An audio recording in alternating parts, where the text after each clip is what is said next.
कोई जिम्मेदारी दी जाएगी या हमारी भी सोच को आगे बढ़ाया जाएगा। सिर्फ एक तरफा काम हो रहा है हिंदुस्तान में। अगर ऐसा हिंदुस्तान चल रहा है तो हमारे समझ से निश्चित जो डॉक्टर हेमंत अंसारी को काफी हृदय को तकलीफ होती होगी, इनके दिल को तकलीफ होगी, इनके रूह को तकलीफ होती होगी कि जिस हिंदुस्तान की कल्पना इन्होंने आता हूं विनती करना चाहता हूं कि डॉक्टर हेमंत अंसारी के प्रति सच्ची श्रद्धांजलि तभी होगी कि देश को जो ताकतें बांटना चाहती हो उसका मुकम्मल जवाब दें। हमारे के तारीख में इस बात का संकल्प है कि हम मिट जाएंगे लेकिन देश को हम बंटने नहीं देंगे। सभी शिक्षकगण एवं प्रधानाचार्य जी और इस विद्यालय के तमाम होनहार बच्चे, सबसे पहले हम अपना श्रद्धा सुमन डॉक्टर हेमंत अंसारी के चरणों में समर्पित करता हूं। यहाँ तक जीवन के 67 साल में मैंने कभी भी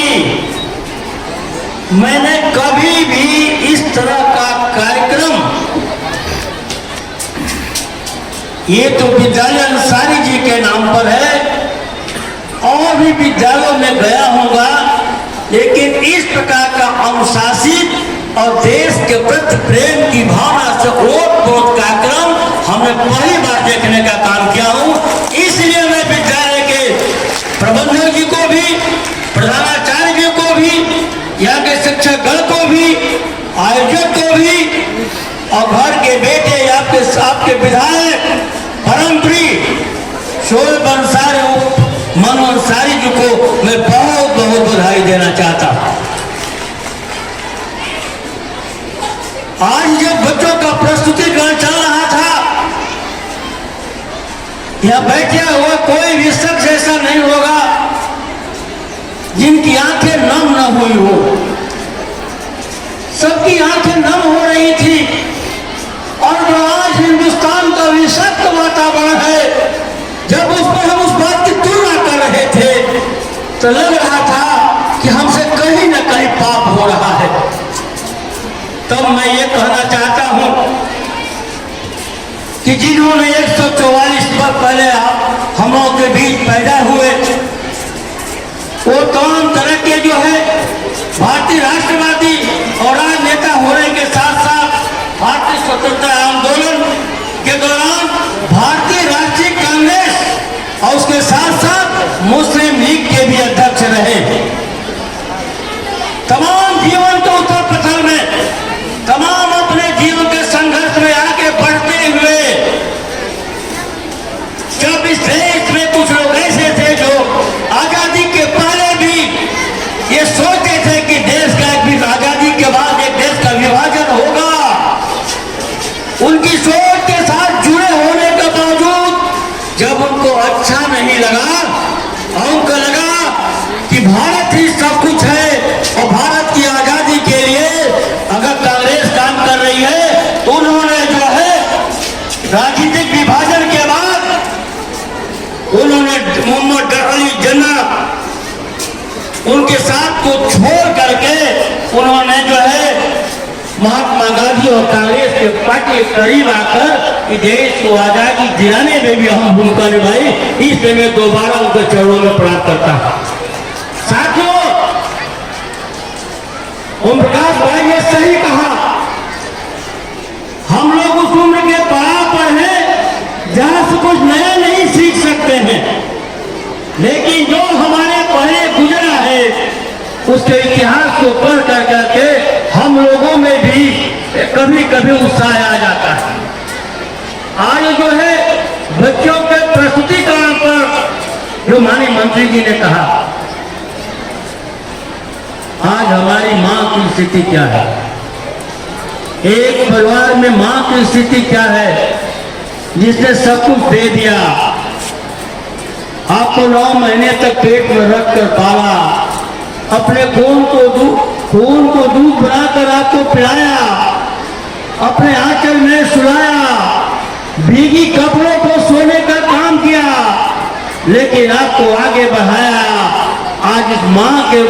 माँ के विषय पर जो है यहाँ प्रस्तुतिकरण किया गया। निश्चित रूप से हमको हमारे हमारे बेटों को, समाज में हमारे नेताओं को इस बात का ध्यान देना चाहिए। इस हमारे समस्या से धरती पर कोई भी देवता हो वो अपने मां से बड़ा नहीं हो सकता है। इसलिए मैं कहना चाहता हूं कि हमारी आपकी जो है किसी भी धर्म के हो, किसी भी वर्ग के हो, किसी भी समूह के हो, हमारा धर्म यही है कि हम अपने माता की सेवा